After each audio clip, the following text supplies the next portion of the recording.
Indonesia, a country with 1,000 flights in every single day, and safety become the most important thing in aviation.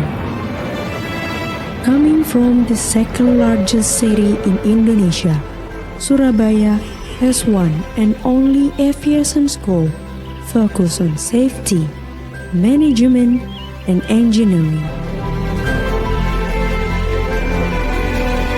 Under Ministry of Transportation, Politeknik Penerbangan Surabaya was built in this historical city.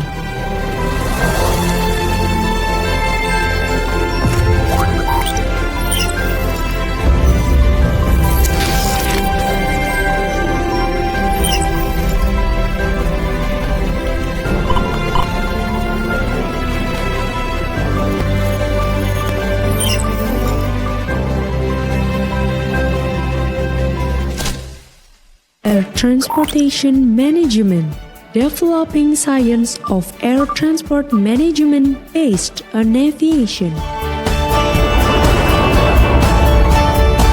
Assalamualaikum warahmatullahi wabarakatuh.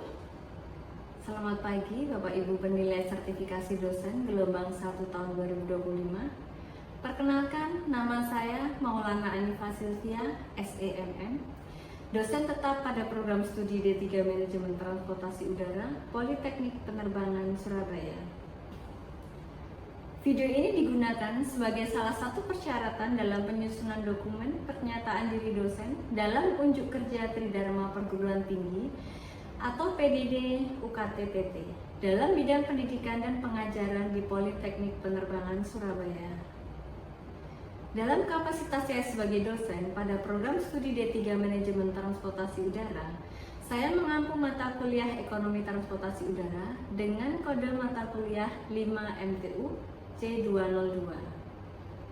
Mata kuliah ini terdiri dari 2 SKS yang bertujuan memberikan pemahaman menyeluruh mengenai prinsip dasar ekonomi yang berkaitan langsung dengan dinamika industri penerbangan. Kemampuan yang diharapkan dari mahasiswa atau taruna meliputi pemahaman konsep, kemampuan analisis data ekonomi, penyusunan argumen berbasis logika ilmiah, serta solusi berbasis kajian ilmiah terhadap berbagai permasalahan sektor transportasi udara. Adapun CPL dan CPMK dari Prodi MTU telah tertuang dalam RPS dan telah divalidasi oleh Ketua Program Studi Manajemen Transportasi Udara dan Kepala Bagian Administrasi Akademik dan Ketarunaan. CPL atau capaian pembelajaran lulusan pada Prodi MTU yaitu dilihat dari sikap, S3 berkontribusi dalam peningkatan mutu kehidupan bermasyarakat, berbangsa, bernegara, dan kemajuan peradaban berdasarkan Pancasila. S9 menunjukkan sikap bertanggung jawab atas pekerjaan di bidang keahliannya secara mandiri. Dari segi pengetahuan, P8 menguasai prinsip pengelolaan dan pengembangan pelayanan bisnis pada maskapai penerbangan. P13 menguasai metode pengelolaan data informasi dengan menggunakan perangkat komputer dan aplikasi piranti lunak. Keterampilan khusus, KK2 mampu menerapkan prinsip ekonomi pada bisnis bandar udara dan maskapai penerbangan.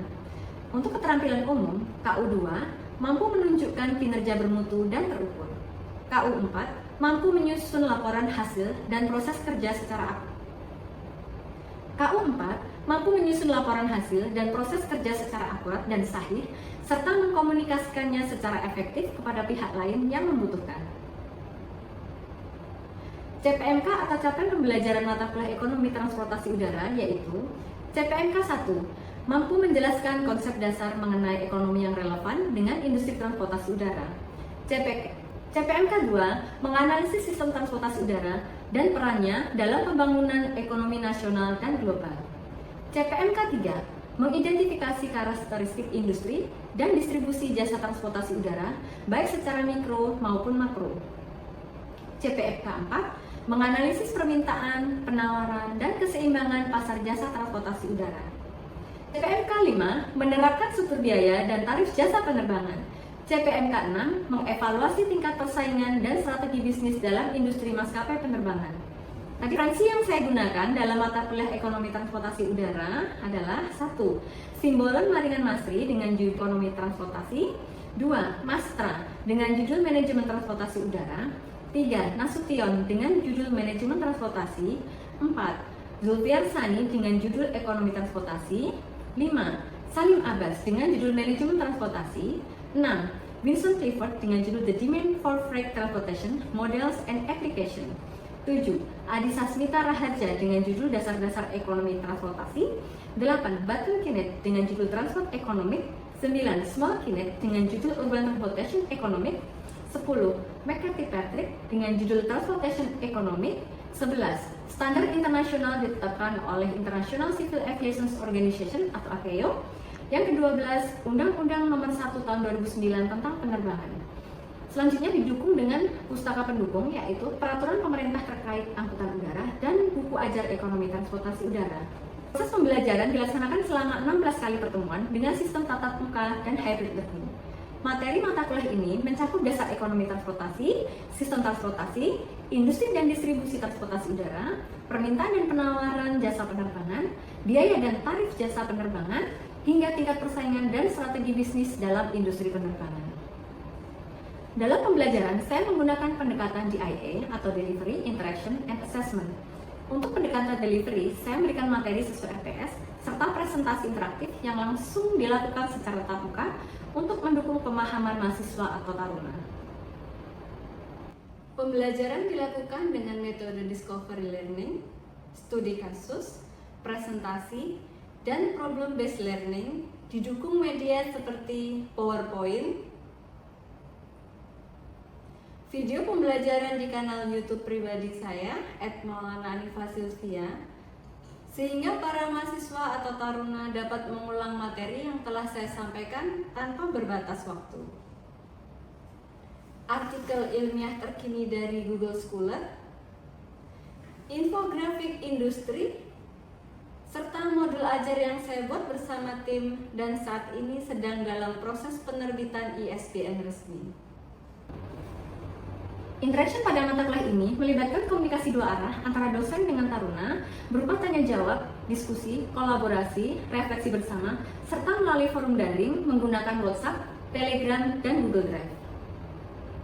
Assessment atau penilaian mencakup penilaian formatif untuk penilaian proses pembelajaran yang dilakukan melalui kehadiran, kuis, tugas individu, tugas kelompok, serta penilaian sikap dan keterampilan. Selanjutnya, penilaian akhir sumatif berupa UTS dan UAS sesuai dengan RPS yang berlaku.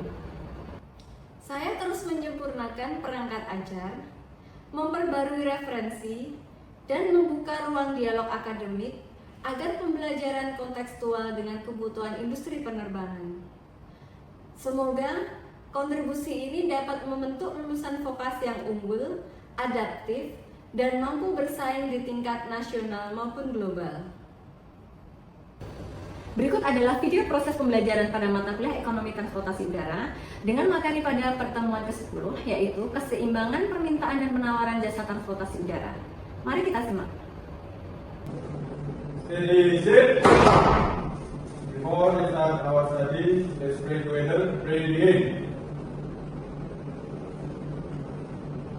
Finish. And it.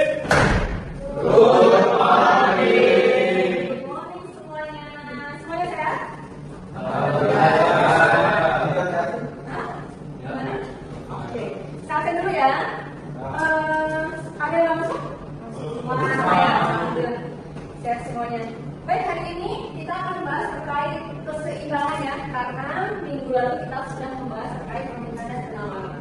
Sebelum masuk ke materi, seperti biasa saya ingatkan yang pertama no sara dan no bullying. Kita Indonesia ya. Pada pembelajaran kali ini diharapkan mahasiswa atau kalian para taruni bisa melakukan analisa terkait keseimbangan yang terjadi antara permintaan dan penawaran di jasa transportasi udara. Ya. Baik, sebelum masuk keseimbangan, yang ingin saya tanyakan dulu materi sebelumnya. Permintaan masih ingat permintaan itu apa? Oke, silakan. Permintaan itu adalah jumlah barang atau jasa yang diingin dan mampu dibeli oleh konsumen dalam harga. Oke, betul, masih ingat. Untuk faktor-faktornya apa saja yang pertama?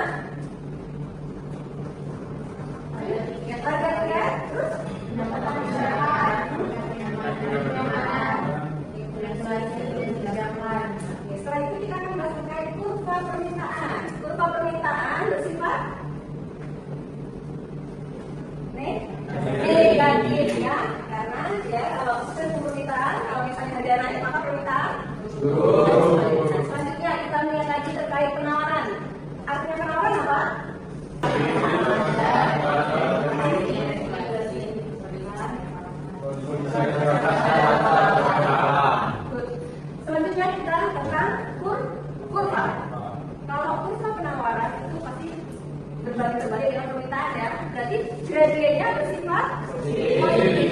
Kenapa? Karena kalau harga naik maka penawaran naik. Semuanya masih. Oke, selanjutnya kalau saya bikin gambar ini, di benak kalian ini gambar apa? Timbangan. Terus apa? Kalau anak kecil main apa? Jungkit. Kalau kalian main jungkit, harus seimbang nggak? Harus seimbang kan? Kalau nggak seimbang jatuh salah satu, kan berarti. Nah, kalau kita hubungkan dengan permintaan dan penawaran, maka dari gambar ini kalian bisa menganalisa apa yang terjadi ketika di sini ada demand dan ini ada supply. Artinya keseimbangan apa?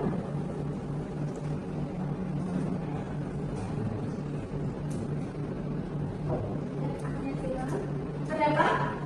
Kesesuaian antara jumlah permintaan dan penawaran. Kan kalau misalnya seimbang berarti dua-duanya harus sepakat kan?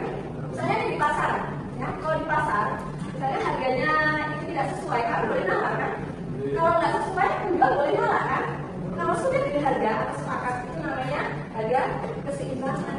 Kalau kita hubungkan dengan titik kurva, tadi permintaan negatif atau positif? Negatif, berarti gambarnya ini ya. Benar? Kalau untuk penawaran, gambarnya negatif atau positif? Positif. Ketemulah ini harga keseimbangan. Masih ada yang ingat rumus fungsi permintaan? Silakan. Rumus fungsi. Silakan Sandy.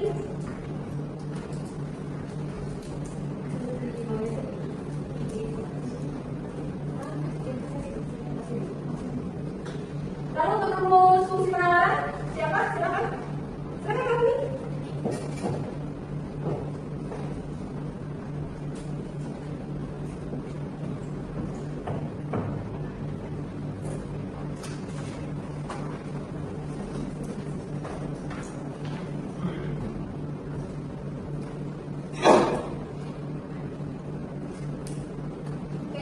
Untuk saya samarkan ya, jadi kelihatan dari sini ya, mereka harus seimbang. Nah, kalau misalnya tidak seimbang, apa yang terjadi? Misalnya penawarannya kurang, berarti banyak si kosong, maka maskapai akan rugi. Kalau misalnya permintaan terlalu tinggi, kapasitas tidak mencukupi, berarti harganya akan naik. Ya, di sini jelas. Ada yang mau ditanyakan? Jelas? Oke, next kita di sini ada gambar, ya, ada gambar ini dia. Ada 3 gambar, jadi saya minta buat kelompok. Oke, silakan buat kelompok dulu.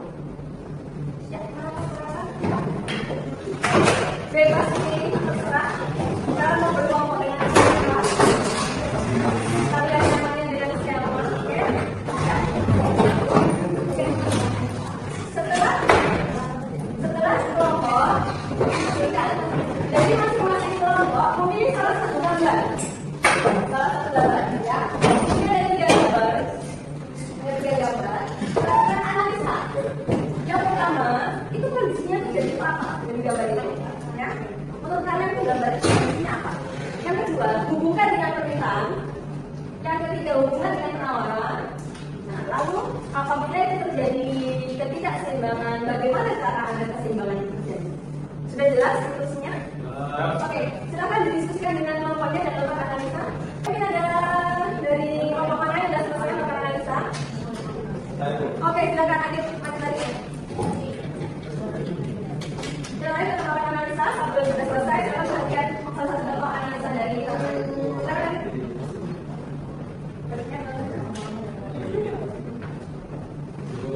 Silakan hasil diskusi saya kalau saya dan Imam.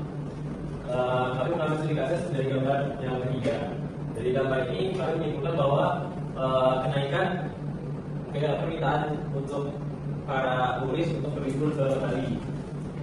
Jadi yang terjadi, kondisi yang terjadi dari gambar tersebut itu pelonggaran pasca pandemi atau setelah kenaikannya ekonomi nasional, lalu terjadi lonjakan jumlah wisatawan domestik yang ingin berlibur.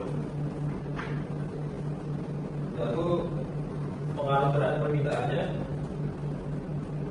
di permintaan dari penginapan seperti hotel, villa, lalu transportasi, tiket pesawat yang naik, jasa atau travel itu banyak diinginkan oleh turis.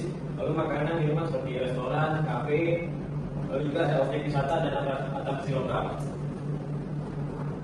Hal tersebut memicu harga naik hingga 80%. Lalu selanjutnya pengaruh pada penawaran. Pengaruh pada penawarannya, peningkatan membuat pelaku usaha mendapat penawaran, akan tetapi seperti ketersediaan kamar hotel itu sangat kurang karena untuk membangun hal tersebut membutuhkan waktu. Lalu jumlah penerbangan yang terbatas dan ketidaksediaan tenaga kerja sektor pariwisata. Lalu bagaimana agar terjadi keseimbangan? Supaya terjadi keseimbangan ada dua langkah. Pertama, ada jangka pendek. Pemerintah dapat memberikan insentif bagi maskapai menambah frekuensi penerbangan. Lalu hotel bisa menawarkan paket hemat di luar musim liburan. Selain dari kayak misalnya ini pasca pandemi, jadi hotel-hotel ini bisa menawarkan paket hematnya itu setelah pasca pandemi dan lebih lama lagi. Lalu ada pelatihan tenaga kerja untuk meningkatkan SDM pariwisata. Jangka panjangnya, jadi pemerintah mempromosikan wisata-wisata atau tempat wisata lain selain Bali, seperti di Raja Ampat atau di timur-timur bagian sana. Selanjutnya ada investasi infrastruktur dan digitalisasi pariwisata. Oke, itu saja. Oke, kita buka suaranya. Oke, tadi ada salah satu contoh analisa. Ayo dong. Luar biasa. Kita ada mau namakan silakan ya. Ada baik sana, aku udah mau gambarnya apa, ya kan? Silakan. Assalamualaikum warahmatullahi wabarakatuh. Pagi.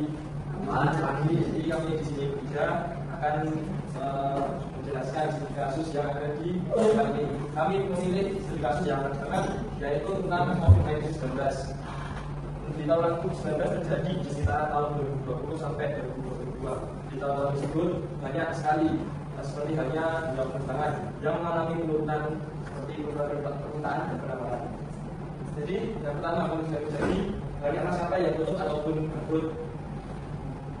Kalau pengaruh terhadap permintaan, jadi yang pastinya karena ada COVID-19 ini pastinya sedikit orang yang masuk dari suatu negara, sehingga menyebabkan pembelian tiket satu menurun drastis.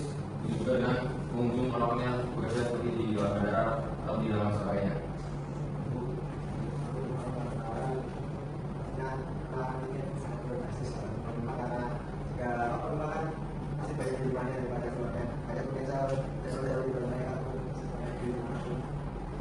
Bagaimana agar terjadi keseimbangan, yaitu di tahun ini mungkin sudah hilang COVID-nya, oleh sebab itu banyak maskapai jadi bisa keluar negeri, tampil kembali dan mengulangnya dari awal agar keseimbangan ini bisa terjadi seperti sejarah.